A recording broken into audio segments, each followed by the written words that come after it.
Raw Truth Stories of Female Infidelity may contain explicit and questionable content. The views and opinions expressed in this podcast are those of the individual podcaster Rebecca Adams and are not based on the advice of a licensed therapist, psychologist, or psychiatrist. Listener discretion is strongly advised. Human lives follow many paths, presenting twists and turns and choices never planned, never expected. Temptation, anger, depression, and loneliness all can lead a person to a mistake they can't take back. Facing judgment and isolation, a person can feel very alone. These are the voices of women who have chosen to cheat on their spouses or partners. Hear their stories. This is Raw Truth. Stories of Female Infidelity.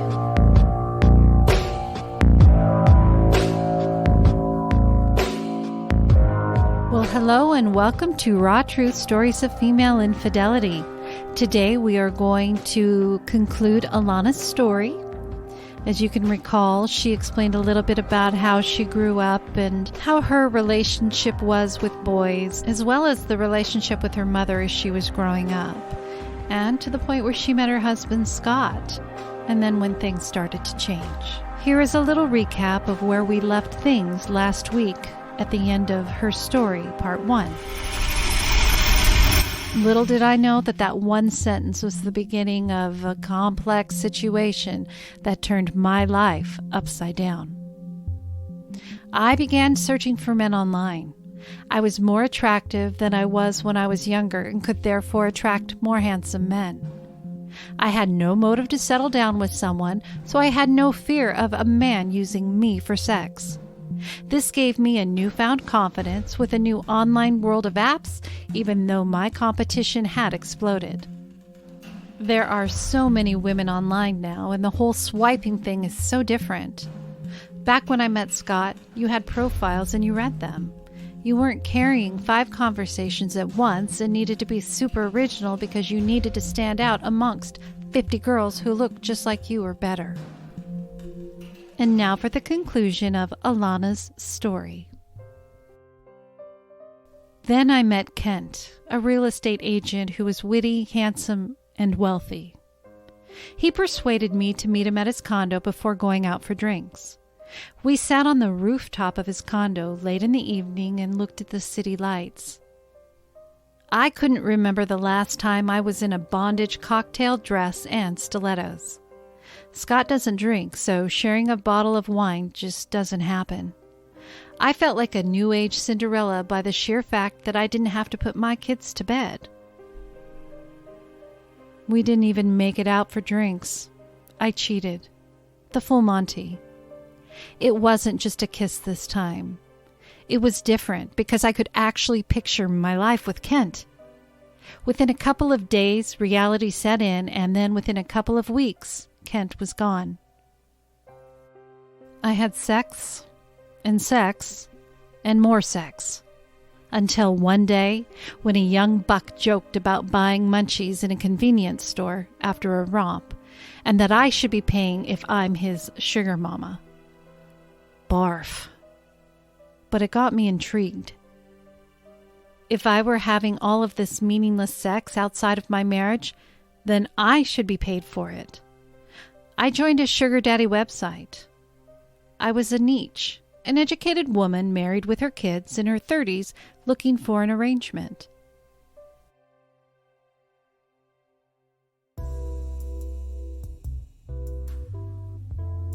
I did appeal to certain men, though. Ones who didn't want drama or flakiness or to be too many generations apart. Also, I had a family of my own, so I had something to lose as well. I always led with the fact that I'm not hurting for money, so I too was in it for pleasure. Theoretically, I put myself in unsafe situations, but I never feared for my life. I think I believed, since I had already agreed to have sex with them, that they were really getting what they wanted anyway. We would meet at a restaurant for a drink, typically before taking things further, so I could decide if it was someone I wanted to be intimate with. Usually, the men rented hotels or in some cases at their home, in one case my home. Being desired was how it all started and the fuel that I needed. The fact that a man would pay to sleep with me gave me validation that I'm attractive and sexy. Of course, my husband was not aware of this. I began to get so paranoid. My marriage was improving and I tried to end it with the only sugar daddy I had. I stopped talking to him cold turkey and he didn't know why. I admitted myself to a hospital overnight because of the stress. Now, my husband knew I was going into the hospital for stress, and I had arranged for someone to be with the kids. I was there overnight, and the hospital had wanted me to stay 2 weeks. I had ultimately felt too guilty leaving the kids for so long and came home the next day. Scott didn't understand what admitting oneself to the hospital meant. Even though I was honest with what I was doing, I hadn't told him why. I was familiar with my mental health decline and the fact I was not working a full-time job. When I got out, and after a couple of days, my sugar daddy showed up at my doorstep with a new iPhone for me to keep and to hide from my husband so he wouldn't find out about us. I was flattered he bought me the phone and showed up, so I fake cried and said my husband found out about us. He gave me some money and I slept with him in my house. I took the phone but knew my husband would find it, so I told my husband I bought it from someone online. I confided in 2 close friends who were with me along the way. Neither of them judged me, and they listened as they had been there through this whole thing, before, during, and after. They didn't have a reaction, which is the best reaction and what a true friend would do. They let me figure it out on my own. Ultimately, I slept with other men for a year and slept with men for money for 9 months after that. I slept with a number of them until I found 2 men who gave me an allowance. They became my 2 main sugar daddies. There is a pay per visit, which is anywhere from $300 to $500 typically, or allowance, which can be $1,500 to $4,000 depending if you get rent paid for instead of gifts. I just always wanted cash. I realized that I was addicted to the easy money and the validation. One of the guys I feared was a stalker. I told him I was sick, and he came into my house when I was sleeping, came into my bedroom, and was watching over me when I woke up. He had left soup on my kitchen table. He didn't understand how that was not okay. His wife told me she knew about me and she wasn't happy about it. She said she was okay with an open marriage because she cheated too, but he said no. He wanted to work things out. He lied and continued to see me.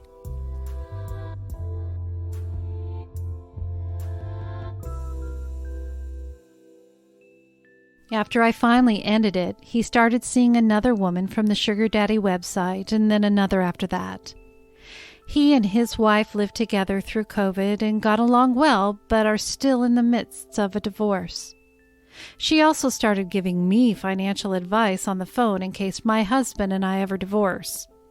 I told her that I didn't see that in my future. The stalker guy emailed my husband at work to give him enough clues that I was cheating. However, I feel my husband should have known. He found sex toys in my bag that I was leaving the house with. I said that I keep them in the bag so the kids don't find them because they always open my drawer. It made no sense. I also had gum and baby wipes in the car. I told mutual friends what I was doing. It was almost like I wanted to be caught until things were improving, and then I didn't because at this point, I was scared I would lose him. He was suspicious after the email he got, so finding out was actually a relief for both of us. We are now in the best marriage we could have imagined, and it has been for the last 3 years. The discovery was in March of 2019. I look at him totally different since the day he found out, and I treat him very differently. He says I have the rest of my life to make it up to him. Sometimes he asks me to tell him about the men I've been with during sex. We have sex 1 to 2 times a week, and it's always the full shebang. Around the 1-year mark, he reminded me that this time of year is going to be tough for him. He has told me it's hard knowing the men I saw got the best version of me. They got a woman who was flirtatious, horny, willing to please and be pleased with extensions, fake nails, big lashes, big shoes, and usually boozy. Oh yes, I was boozy. He wonders why people never told him I was cheating who knew I was. He has that jealousy, but I make sure to wear the lingerie the other men bought for me for him once in a while, and he doesn't mind. I learned a lot about myself through this journey, but it wasn't without a lot of self-discovery. There is a lot more darkness to the story in which I felt that should he have found out about my affair, I was going to have to kill myself. So in my mind, I had already cheated once, so it didn't matter anymore if I did it again and again and again. I was just a ticking time bomb, and people one day were going to find out how messed up I was. When he found out and forgave me, it was like he gave me another chance at life. He cleaned my slate, and the fact that he could forgive me, knowing everything I did. I have told him every single thing, every single detail I could remember, every single guy. It shows how comfortable he is in himself and how confident he is. After years together, his perfection was his fault. I had began thinking of him as a wuss. He was afraid of spiders. He doesn't drink beer. He drove the speed limit. I called him too sensitive. He's not the type of guy to pull my hair during sex or hold me against the wall, but now he doesn't have to be.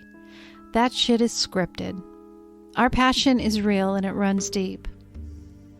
If I could change what I have done, I can honestly say I wouldn't change it. I don't have guilt and I am at peace, but I do not see myself going down that road again. My advice is, get your ducks in a row during an affair, because if you are having one, it means your needs aren't being met, and it's going to blow up in your face. While I was sugar babying, I was growing a nest egg, so when my husband did find out, I would have enough for legal fees. Thoughts on the past. It's really crazy to look back. It wasn't even that long ago, but I feel like a completely different person. The first year after D-Day, as happy as I was to have a wonderful marriage, I still mourned the ability to be paid for sex. It felt like the ultimate validation, knowing not only was I enough, I was enough to be paid for, and I could make an older, successful man fall for me. There were 2 main guys. One was the guy who fell for me and I ended it, and the other was Pete. He was in his early 50s, married with adult children, and owned his own company. He knew where I had lived because I had considered turning my basement into an Airbnb. Also a backup plan for a possible divorce, so one of us could live downstairs and the other upstairs, but if we stayed together, we could rent it out. Pete came over and did sketches of the basement, and we talked about finishes and renovations, all of which I was very interested in. I had always drank before he came over. Even at 9 a.m., I would have downed a couple of strong drinks. I considered it a work day with weird hours, and sometimes had one after to unwind like it was the end of my shift. I would sleep all afternoon and make sure I was sober to pick up the kids and consider that a successful day. I saw Pete and the stalker guy at the same time, but when I ended it with the stalker guy, I naturally had more time for Pete. We had never texted. It had always been strictly sex and renovations talk, and somehow it turned into more. I had been in therapy at the time, and my therapist tried to tell me that my actions affected other people. At that point, I wasn't thinking about anyone but myself. One time during sex, he said he loved me. I must have looked like a deer in the headlights. Afterwards, he said he only said it because he knew I wanted him to. Pete had said he thought about where my kids would go to school and how things could work. The connection was fake on my end. I was only in love with his dick. It was the largest dick I had ever been with, and he was older, so he went at a slow pace. I could really feel him unlike I had ever experienced before. He would say I was made for him, but I think I was the only woman who ever managed to take his cock vaginally and anally. I was a trooper. I'm likely loose, as I never did Kegels after I had kids, which is part of the reason I'm lucky my husband hasn't cheated on me. He forgets what tighter feels like, and he can still get off. Anyway, I forgot this part earlier, but Scott had looked over my shoulder one time when I was drunk on my birthday. He had the password to my phone for months without me knowing. I always had my phone on me, so he could rarely check it.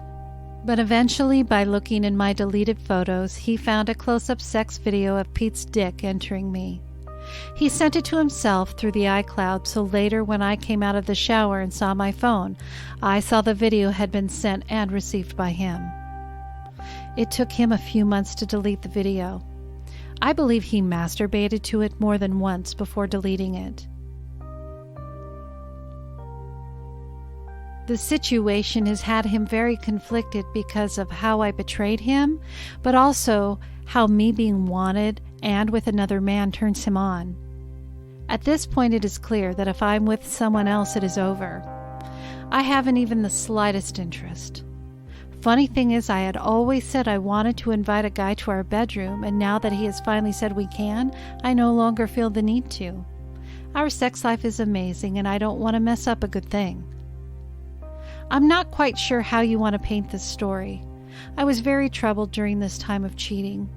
I was drinking and driving, having unprotected sex, but I am doing much better now. I don't know who your audience is, but 99.9% of women would hate my guts. I have been able to tell a couple of close friends because they know the real me, but my husband can't tell people out of fear that they will hate me forever. I have done a lot of self-improvement in the last couple of years and found a lot of support through discovering my autism. Often, women get diagnosed with anxiety and depression and don't realize they have autism until later in life when they have children with it and experience difficulties at work and managing life. All too often, they go never knowing. Women with autism tend to learn to mask their true selves. The reason I didn't brush my hair and wore baggy clothes as a child likely were because of sensory reasons. The autism profile is drastically different than in a typical male, therefore overlooked by many medical professionals. Anyways, it's pretty interesting.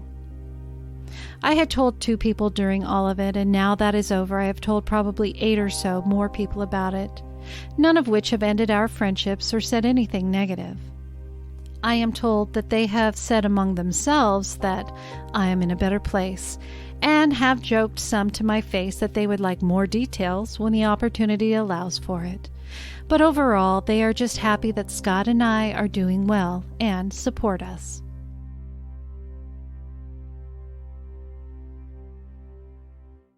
Alana, thank you so much for your story. I've enjoyed chatting with you off and on over the last few months, getting all these details so that we could get your story ready for this episode.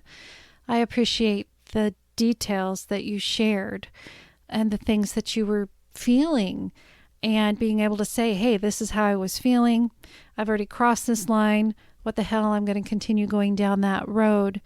And yet still being able to come back, talk to your husband, for you guys to be stronger now than you were before. That is rare. This doesn't happen very often.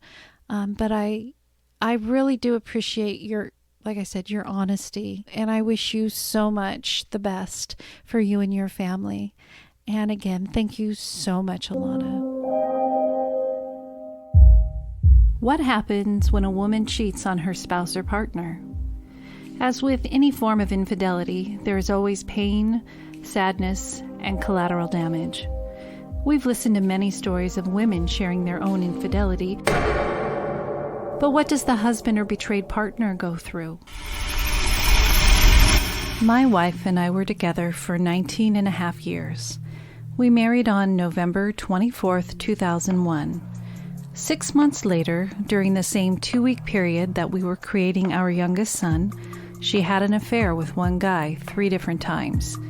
She said it was because I wasn't telling her she was beautiful often enough, and it was someone that she had known before we had even been dating and was attracted to him, but she had never had the chance to sleep with him.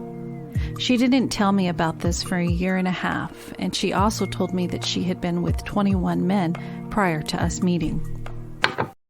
To hear the full story and more stories about the betrayed partner's side of the affair, or being the other woman or other man, subscribe to Raw Truth Stories of Female Infidelity's Patreon. With a $3 a month pledge, you will have access to these bonus episodes, plus have early access to regularly released episodes. Visit rawtruthstoriesoffemaleinfidelity.com and click on the Patreon link to subscribe today.